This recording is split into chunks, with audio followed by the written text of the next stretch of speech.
Həbib Tağıyev, əsl Azərbaycan vətəndaşı. Onun haqqında reportaj hazırlayarkən çox düşündüm. Çəkiliş komandamız nəyə görə bura gəlib? Niyə məhz Həbib Tağıyevdən reportaj hazırlayırıq? Onun stolüsü tenis oynaması valihedici idi. Tenis oynayarkən xoşbəxt olduğu da gözlərindən açıq-aydın görünürdü. Həbib ilə söhbət edirəm. Dediyi tək bir cümlə gözlərimin yaşarmasına səbəb olur.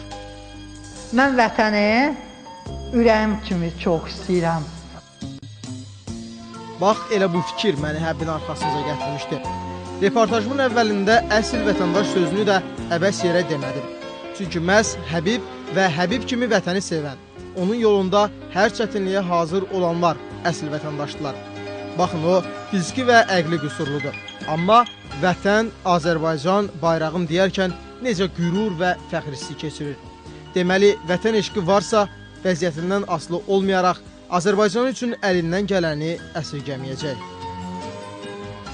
Həbib özü Füzuli rayonundandır, qaçqın gəlib.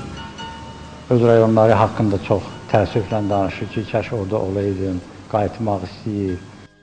Qəhrəmanın bugün doğma kəndindən uzaq qalsa da, bir gün o yerlərə dönmək istəyi ilə bildiyi, bacardığı kimi mübarizə aparır. Elə təsadüfi deyil ki, o bu yaxınlarda Norveçdə təşkil olunmuş Olimpiya çempionatında 2 medal qazanmaqla Azərbaycanın bayrağını dalğalandırıb, himnimizi səsləndirib. Mən ucaltdım bayrağımızı. Mən Azərbaycanı fikirləşirdim ki, bir dəfə medalı udum gəlin, medalsız qayıtmaram burada, udub qayıdım bura. Həbib deyir, bircə arzum odur ki, bayrağımızı işğal altında olan torpaqlarımızda dalğalandırım. Biz isə bu arzunun mütləq gerçəkləşəcəyinə inanırıq.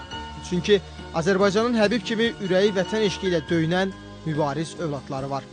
Vüsal Qaraca, Mehman Davudoğlu, Turan Mustafayev, Lider TV.